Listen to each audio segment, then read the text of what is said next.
Hi everybody, it's Kara, and I am here today to show you a few quick and simple Christmas cards that I've made, and just to kind of briefly go over the steps to make them. I wanted to give everybody some easy ideas for Christmas since it's already December and it'll soon be time to mail the cards out. If you've been following my blog at all, which is aladyiandhercrafts.blogspot.com, I decided this year that I wanted everybody to have a unique card. I didn't want to mass produce the same ones, which makes it a little challenging. And not only do I give cards to family and close friends, but I also usually give cards to coworkers. I do what my family calls a baking day a few days before the holidays and make cookies and goodies and things like that and bring it in. And this year I'm going to somehow design a cute little bag or something, and I wanted some small cards to go with it for all my coworkers where I could jot a little Christmas message to them. And but at the same time I wanted them to be unique, so I decided to kind of mass produce cards but to make them all a little bit different so nobody had the same thing. To do that, I decided to use this Small Recollections paper pad. It's the Jolly and Bright. It's one of the few things that I got on Black Friday for myself because I was trying to be very, very good. And I think everybody's probably seen it, but it's just got some really nice bright colors in it. I really like it. It's cute. It's bright. So the first thing I did after picking the paper was decide the size of the card that I was going to be making for everybody. And because it is going to go with a little bag of goodies, I wanted it small. So I decided to do, I think it's 3.5 by 3.5. And then I took that paper pad and I cut it into squares that would coordinate with the various colors of the card bases that I made. And I just made them all the same little squares like this. And as you'll see in a minute, some of them, I curved the edges or whatever, did something different to them, but that was the basic part, the basic start for each card. And then I just got ready and put out a whole bunch of different embellishments that I thought would go with the colors of the paper and the card bases. And I'm going to move the camera just so you can see a little bit of my desk because I still have all those things out. I got out my Pure Poppy paper tray ink buttons, which are a great red.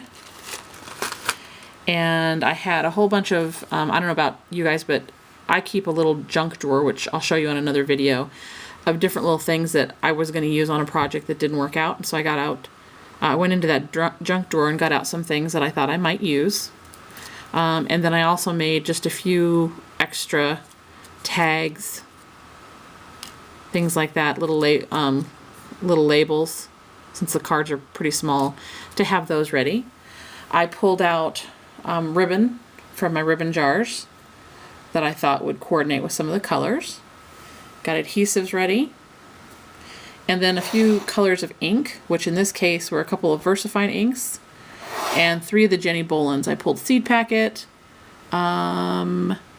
chili powder, and cough syrup.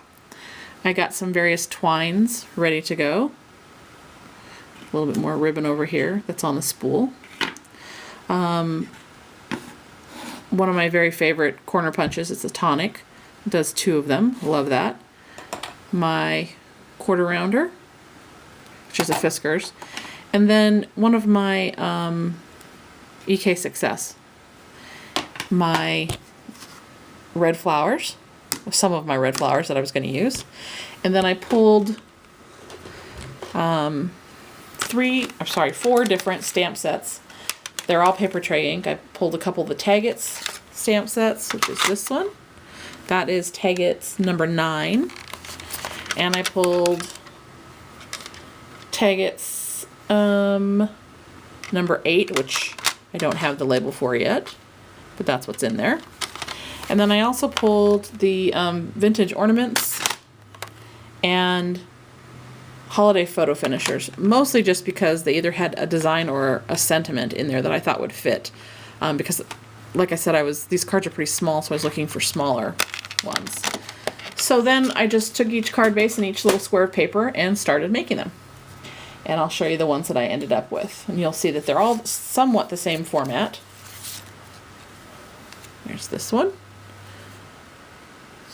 And these are Papertrey ink sentiments and the poinsettia, and Papertrey ink buttons. Oh, I forgot. I also used some buttons from this Papertrey ink Holiday Mix Vintage Button collection. So I pulled a few from there too. So that's card number 1. I wanted to make sure that all of these, I have 4x4 cards that these are all going to, or sorry, 4x4 envelopes that these are all going to go into. So that's why I didn't make them too much bigger than that. There's another one. And I have both male and female coworkers, so I wanted to keep some of these relatively simple. I don't think that the guys appreciate bling too terribly much. There's another one.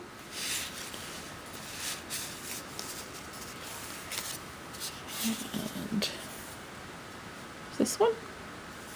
As you can see, I kept them pretty simple, but I used some of my scraps.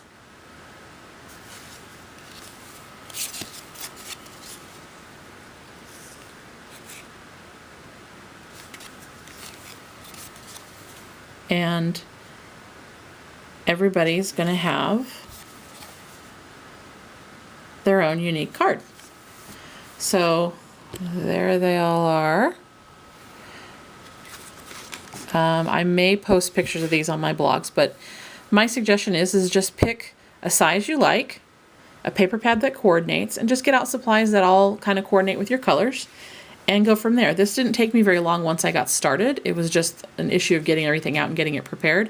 But I probably put all these together in about an hour and a half, 2 hours. So I hope that helps. Good luck with all your card making for Christmas, and have a great day. Bye.